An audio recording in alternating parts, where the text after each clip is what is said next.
Hello friends, this video on Organic Chemistry Basic Part 1 is brought to you by examfear.com. No more fear from exam. The objective of this lesson is to understand the reason for tetravalency of carbon and the shape of organic molecules. We'll understand how to write the structures of organic molecules in various ways. We'll classify organic compounds based on their behaviors. We'll understand the IUPAC system for nomenclature of organic compounds. We'll understand the concepts of organic reactions. We'll also explain the influence of electronic displacements, and on this we'll understand the reactivity of organic compounds. We'll also recognize different types of organic reactions. We'll learn the techniques for purification of organic compounds. We'll write the chemical reactions involved for the quantitative analysis of organic compounds, and we'll also understand the principles involved in the quantitative analysis of organic compounds. The first question that comes to our mind is, what is organic chemistry? Because this whole chapter is organic chemistry. So the first question is, what is organic chemistry? See, organic chemistry, as per definition, is nothing but a chemistry subdiscipline. This is a subdiscipline of chemistry which involves in scientific study of structure, properties and reaction of organic compounds. So if you talk about organic compounds, that is, you talk about the structure of organic compounds, you talk about the properties, the reaction of organic compounds and organic material, that is organic chemistry. So what is organic compound? Organic compound is nothing but they are matter in which we have various carbon atoms, that has various forms of carbon atom.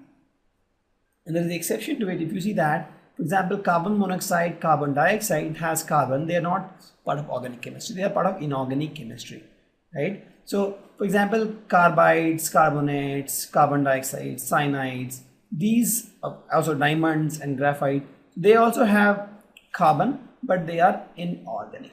Other than these, most of the carbon compounds are part of organic chemistry. For example, CH4 is methane, right? C2H6 ethane. All these are, for example, benzene I have.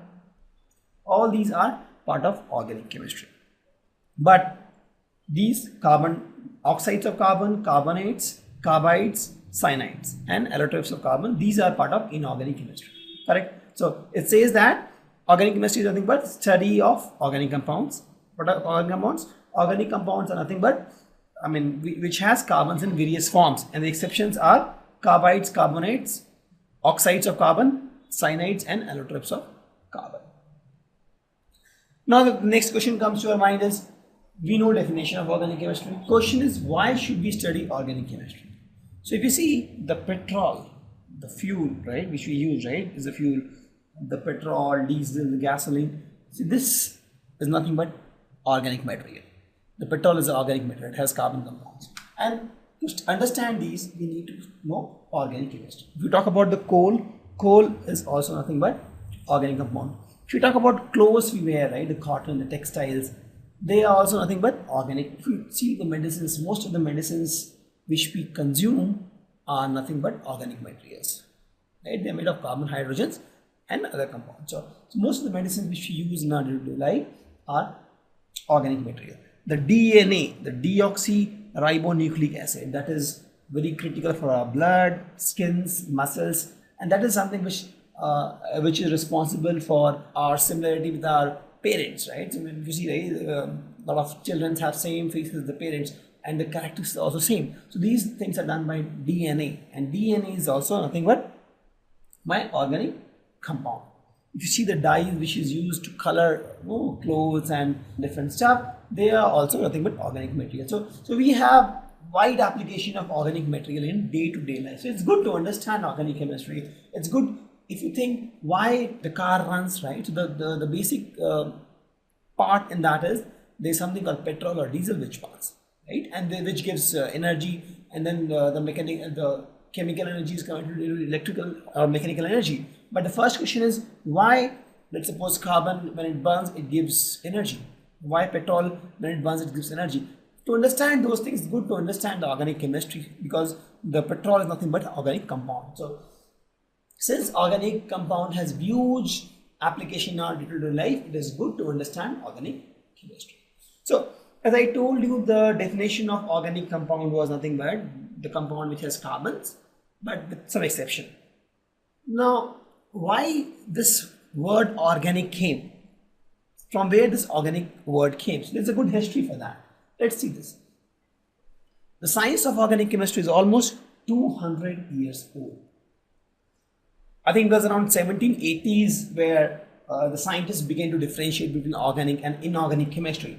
And if you see, right, yeah, around 1780, this scientists begin to differentiate, or chemists begin to differentiate between organic and inorganic. And for them, organic was something which was derived from the plants and animals. If you see, the word resembles, right, organic. The moment you think of organic now, you think of natural things, with plants, animals. We see, right, organic food.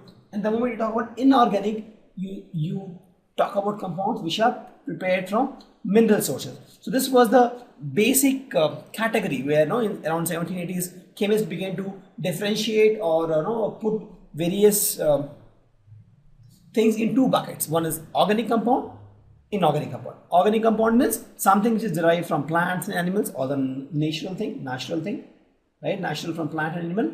And inorganic, something which is from minerals, right? From mines. So this was the differentiation parameter in 1780. And they believed that time that there was something called vital force which was responsible for organic compound, formation of organic compound. You see, they used to say that organic compound is something which is derived from plant and animal. And that's what it was assumed, that there is a vital force which was responsible for formation of organic compounds, and it was assumed that you cannot prepare this in lab, right? So this guy Berzelius, this guy, the Swedish chemist, he proposed that there is a vital force that is responsible for formation of organic compounds. It is formed in the nature from the plant and animals, and we can't prepare this in lab. This was a notion. Please note, this was a notion, and this was an incorrect notion actually. This was a notion by Berzelius, a Swedish scientist or chemist, that is a vital force that is responsible for formation of organic compound. But this notion was rejected in 1828 by Wohler when he synthesized or prepared the organic compound, that is urea, is a very common organic compound which is used as fertilizer, from the inorganic compound, that is ammonium cyanide. So if you see, ammonium cyanide is a inorganic compound, and he prepared urea. This is a organic compound, right? So he prepared this urea from inorganic compound. So from inorganic he prepared organic in the lab, and thus the notion was broken. So it was now confirmed that there is no vital force that is responsible for formation of organic compounds. Even in the labs you can prepare organic compounds. So this is a great achievement actually in 1828. It broke the notions, and with that more and more organic compounds were synthesized in the lab. And as I told, most of the medicines you see, the organic compounds are all synthesized in the labs. And thus the word is organic came, because organic earlier it was assumed that this category of compounds are derived from plants and animals.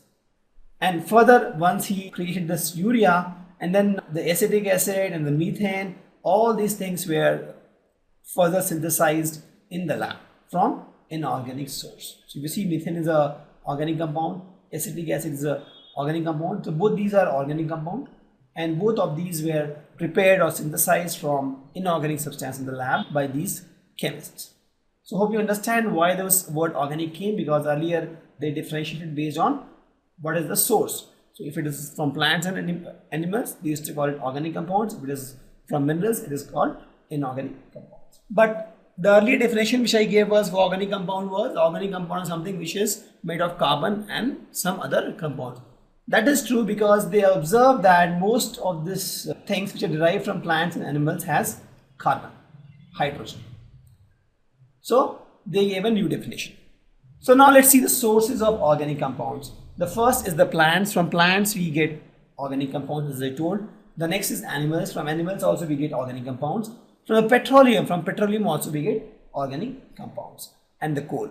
So these are the four sources of organic compounds. Correct? Plants, animals, petroleum and coal. Let's talk about the classification of organic chemistry. So organic compounds is classified into two parts: the aliphatic compounds and cyclic compounds. Aliphatic is a chain one, like a chain, there is no ring. Cyclic is in the form of cycle. Maybe something like this, something like this. We'll explain more. So aliphatic is nothing but a straight chain. Cyclic is in the form of cycle.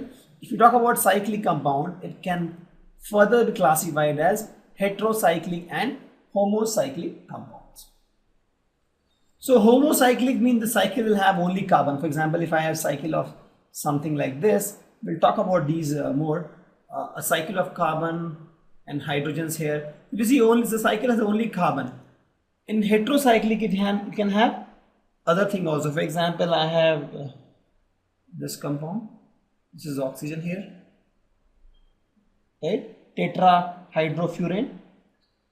Or I can have something like this. This is a nitrogen here. This is called piperidine. We'll talk about these things actually later. But just understand this: in homocyclic, only carbon in chain. It is not that it has only carbon. It can have other compounds, but in the chain it can have only carbon. For example, here it can have OH also. Here it can have nitrogen also. But in the chain it will have only carbon, and it can have a non-carbon in chain.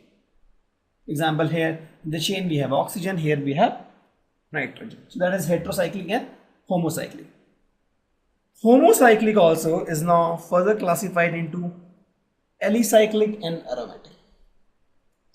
See, alicyclic is just cycle with no aroma, and this aromatic has a smell. Actually, it's a very good smell, and also it has 4n plus 2 pi electrons delocalized. We will talk more about this. For example, if you see benzene, right, it has something like this because there are some electrons delocalized. We'll talk more about these.